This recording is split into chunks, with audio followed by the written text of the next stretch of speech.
Gold trusted gold buyers మీరు తాకట్టు పెట్టిన బంగారాన్ని విడిపించి ఈ రోజు ఉన్న మార్కెట్ ధరకు కొనబడును. కుంభమేళా గత నెల రోజుల నుంచి కూడా ఎంత మంది పోయినరో కుంభమేళాకి. మన తెలుగు రాష్ట్రాల నుంచి కూడా చాలా మంది, మనకు తెలిసిన వాళ్ళే కుంభమేళాకు వెళ్ళొచ్చిన వాళ్ళు కూడా చాలా మంది, అంటే చాలా మంది ఉన్నారు. సో కామన్గా 144 సంవత్సరాలకు ఒకసారి కుంభమేళా వస్తుంది కాబట్టి చాలామంది, అంటే లైఫ్ టైంలో ఒకసారి వస్తుంది కాబట్టి కుంభమేళాకి వెళ్ళి రావాలి, పుణ్యస్నానాలు చేసి రావాలి, పాపాలన్నీ కడుక్కోవాలి అనేది చాలా కామన్గా ఇప్పుడు అందరూ ఆలోచిస్తున్నారు. అట్లనే కుంభమేళాకు కూడా పోయేసి వస్తున్నారు. సరే, ఇదంతా బాగానే ఉంది. కుంభమేళాల మళ్ళీ రకరకాల కొన్ని వీడియోస్ వైరల్ అయిపోయినాయి. అంటే లైక్ మోనాలిసా అనుకోండి, లేకపోతే చిన్న చిన్న వ్యాపారస్తులు కూడా కొన్ని లక్షల్లో సంపాదించుకున్నారు, అది కావచ్చు. లేదంటే 1500 కోట్లు, జస్ట్ యూపీ సర్కార్ 1500 కోట్లు ఖర్చు చేస్తే 1000 కోట్ల రూపాయల ఆదాయం వచ్చింది అనేసి ఇంకో వార్త. ఇట్లా రకరకాల వార్తలు కూడా వస్తూ ఉన్నాయి. కానీ ఇప్పుడు నేను చెప్పబోయే వార్త మాత్రం ఎంత చీపెస్ట్ థింకర్స్ కూడా ఉన్నారు కుంభమేళాల అనేది ఈ వార్త నిజంగానే విన్నా చూసినా మనకైతే అనిపించక మానదు. అదేంటంటే కుంభమేళాల ఇప్పుడు పుణ్య స్నానాల కోసం పోతూ ఉన్నారు కదా, అందరూ మగవాళ్ళు ఆడవాళ్ళు అందరూ పోతున్నారు, చిన్నపిల్లలతో సహా. అక్కడ కూడా ఈ దరిద్రమైన ఆలోచనలే చేస్తున్నారు. దానికి నిదర్శనమే ఇప్పుడు నేను చెప్పబోయే వీడియోకి సంబంధించిన విషయం అనుకోండి. కుంభమేళాల ఏం జరుగుతోంది ఇప్పుడు? మహాకుంభమేళాలో భక్తి పారవస్యంలో మహిళలు, అమ్మాయిలు స్నానాలు చేస్తున్నప్పుడు కొంతమంది నీచులు, నికృష్టులు వాటిని వీడియోలు తీసి పోర్నోగ్రఫీ సైట్లలో పోస్ట్ చేస్తున్నారు. వీళ్ళు ఏమనాల వీళ్ళనిగా? అసలు మనుషులేనా? పుణ్యం కోసం పోతే నిజంగా ఎవరైనా ఏమనుకుంటారు? గీడ కూడా గింత ఘోరంగా వీడియోలు తీస్తారని ఎవరైనా అనుకుంటారా? ఈ ఆలోచన చేస్తారా? ఎవరు చేస్తారు ఇట్లాంటి ఆలోచన? మినిమం కామన్ సెన్స్ లేనోడు, లేదంటే అసలు ఇక బంకర బుద్ధి పూర్తిగా ఉన్నోడు మాత్రమే ఇట్లాంటి ఆలోచనలు చేస్తారు. గీడ కూడా గింత దరిద్రమైన బిజినెస్ యాంగిల్లో ఆలోచించిండ్రంటే వీళ్ళను ఏమనాలి అసలు? ఆ వీడియోలు తీస్తారు, తీసిన తర్వాత ఎక్కడ అప్లోడ్ చేస్తుండ్రు? పోర్నోగ్రఫీ సైట్లలో పోస్ట్ చేస్తున్నారట. ఇక ఇంతకంటే దరిద్రమైన విషయం ఇంకెక్కడన్నా ఉంటుందా? మరి కొంతమంది వాటిని అమ్ముకుంటున్నారు, ఇంకొంతమంది ఏమో కమర్షియల్గా ఆలోచిస్తూ వాటిని అమ్ముకుంటున్నారంటే ఏం చెప్పాలా?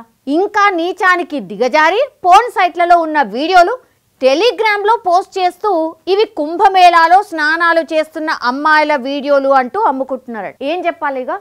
వీళ్ళని ఏమనాలా?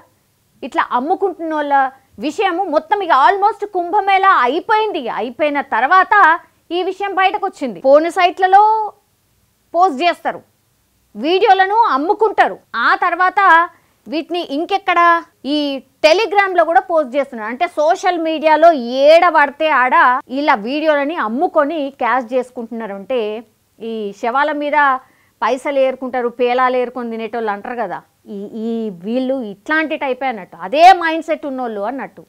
ఇంకా ఇక దరిద్రమైన మాటలు ఇంకా కూడా అనొచ్చు నిజం చెప్పాలంటే కూడా. కానీ మనకంటూ నిజంగా అంటే మన నోరే గలీజ్ అవుతుంది అనుకుంటా ఇట్లాంటి వాళ్ళని తిడితే కూడా.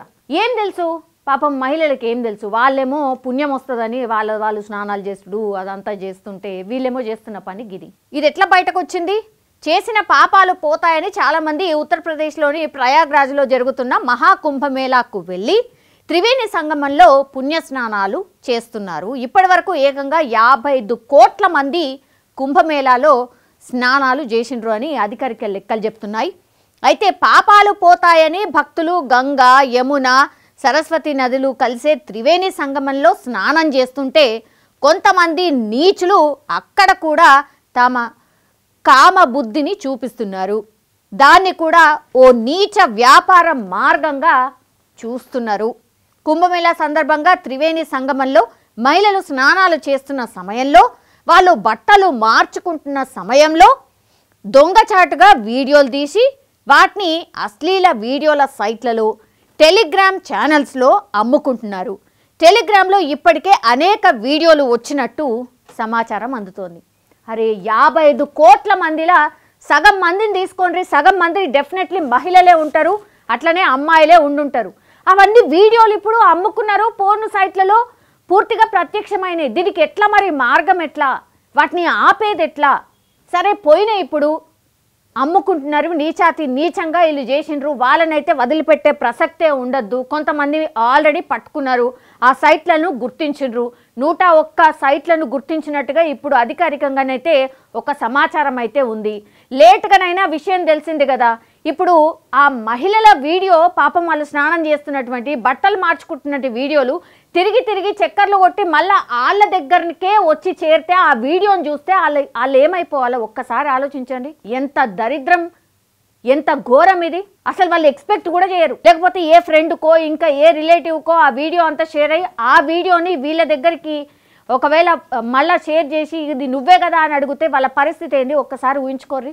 అది మనకి ఎదురైతే ఒక్కసారి ఊహించుకోర్రి ఎట్లుంటుందో పరిస్థితి. గింత ఘోరమా, గింత దారుణమా? ఈ వీడియోలు తీయడానికే కుంభమేళాకు కొంతమంది పోయినట్టు లెక్క.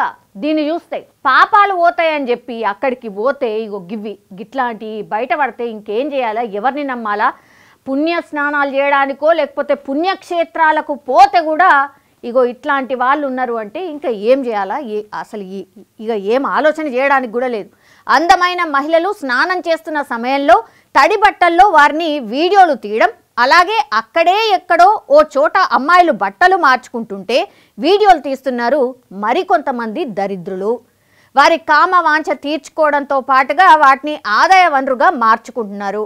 కొన్ని అడల్ట్ కంటెంట్ సైట్లతో పాటుగా open bathing, Kumbh Mela women's bathing videos అంటూ గ్రూప్లు క్రియేట్ చేసి వాటిలో ఈ వీడియోలు అమ్మకాన్ని పెడుతున్నారు. అసలు ఏంది ఇది, ఇంత ఘోరమా? గ్రూప్లు క్రియేట్ చేసి వాటిని షేర్ చేస్తుండ్రా? ఈ ఘటన వెలుగులోకి రావడంతో కుంభమేళాలో పాల్గొన్న చాలా మంది మహిళలు ఆందోళన చెందుతున్నారు. తమ వీడియోలు అందులో ఉన్నాయని కంగారు పడుతున్నారు. కంగారు పడకుంటే ఇంకేంది, పాపం వాళ్ళందరూ ఫ్యామిలీస్తోని పుణ్యస్నానాలు చేయడానికని వస్తే ఇవన్నీ చూసిన తర్వాత, ఇవన్నీ తెలుసుకున్న తర్వాత ఎవరైనా పాపం ఎట్లుంటుంది వాళ్ళది ఒక్కసారి ఊహించుకోండి. గింత దారుణంగా, గింత దరిద్రంగా వ్యవస్థ తయారైతే ఇంకేం చేయాలి? అసలు ఇసుంటోళ్ళని ఎవరైతే వీడియోలు తీసినరో ఆ సైట్లు ఏవైతే ఉన్నాయో అసలు వాటిని ఏం చేయాలి, వాళ్ళని ఏం చేయాలి? ఇప్పుడు కొన్ని కోట్ల మందికి చేరిపోయి ఉంటుంది. నాట్ ఇన్ ఇండియా మొత్తం అసలు ఇక ఓపెన్ సైట్స్ కదా అవన్నీ. ఏ దేశాలకు చేరినాయో, ఎక్కడెక్కడికి చేరినాయో, ఎవరెవరు చూసినరో అసలు లెక్కపత్రం కూడా ఉండదు. దీనిపై సోషల్ మీడియాతో పాటుగా మీడియాలోనూ కథనాలు రావడంతో పోలీసులు కూడా స్పందించారు. డిఐజీ వైభవ్ కృష్ణ ట్విట్టర్ వేదికగా స్పందిస్తూ వీడియోలు పోస్ట్ చేసిన టెలిగ్రామ్ ఛానల్స్ ను గుర్తించే పనిలో ఉన్నాం, అలాగే వీడియోలు రికార్డ్ చేసి అమ్మకానికి పెట్టిన వారిని పట్టుకొని ఎఫ్ఐఆర్ నమోదు చేస్తామని తెలియజేశారు. భక్తి భావంతో వందల మంది చుట్టూ ఉన్నా కూడా మహిళలు పవిత్ర భావనతో త్రివేణి సంగమంలో బహిరంగంగానే పుణ్యస్నానాలు ఆచరిస్తూ ఉంటారు. మన చుట్టూ ఉండే వాళ్ళు కూడా భక్తి భావంతోనే ఉంటారు కదా అనే నమ్మకంతో వాళ్ళు అక్కడే స్నానాలు చేస్తూ ఉంటారు. కానీ కొంతమంది నీచులు వారి నమ్మకాన్ని గంగలో ముంచేస్తూ గలీజ్ పనులకు దిగుతున్నారు. అలాంటి వారిని వెంటనే పట్టుకొని తగిన విధంగా బుద్ధి చెప్పాలని భక్తులు డిమాండ్ చేస్తున్నారు. భక్తులు డిమాండ్ చేయడం తప్పించి ఇంకా చేయడానికి అసలు ఏముందడ? ఇది ఎన్ని రోజుల నుంచి కుంభమేళా స్టార్ట్ అయ్యి ఆల్రెడీ నెల పైనే అయిపోయింది. 55 కోట్ల మంది ఆల్రెడీ అంచనాకు మించొచ్చిర్రు. 40 కోట్ల మందే వస్తారు అనుకున్నారు పుణ్యస్నానాలు చేయడానికి. అట్లాంటిది 55 కోట్లు ఆల్రెడీ దాటింది. ఇప్పుడు ఇంకా కూడా పోతూనే ఉన్నారు. ఇంకెంతమంది పోతారు? ఇంకో 10 కోట్ల మంది అనుకోండి. 65 కోట్ల మంది కుంభమేళాలో స్నానం చేయడానికి పోయి ఉంటారు. మరి ఎన్ని వేల ఎన్ని లక్షల మహిళల వీడియోలు ఆల్రెడీ సోషల్ మీడియాలో ఇట్లాంటి సర్క్యులేట్ అయ్యి ఉంటాయి. అదే కదా భక్తులందరూ క్వశ్చన్ చేస్తున్నారు. మా వీడియోలు ఏ సైట్లో కనబడతాయో తెలియక పాపం వాళ్ళు భయంతో వణికిపోతున్నారు. అందరూ భక్తి భావంతోనే ఉంటారు అని అనుకున్నారు. తీరా చూస్తే ఇగో ఇవన్నీ వార్తలు వచ్చిన తర్వాత వాళ్ళ పరిస్థితి ఏంది ఒక్కసారి ఊహించుకోండి. గింత ఘోరమా, గింత దారుణమా? దేనికైనా హద్దు పద్దు ఒకటి ఉండాలి కదా. ఏంది ఇది? ఇంత దారుణమైన సిచ్యువేషన్ ఉంది.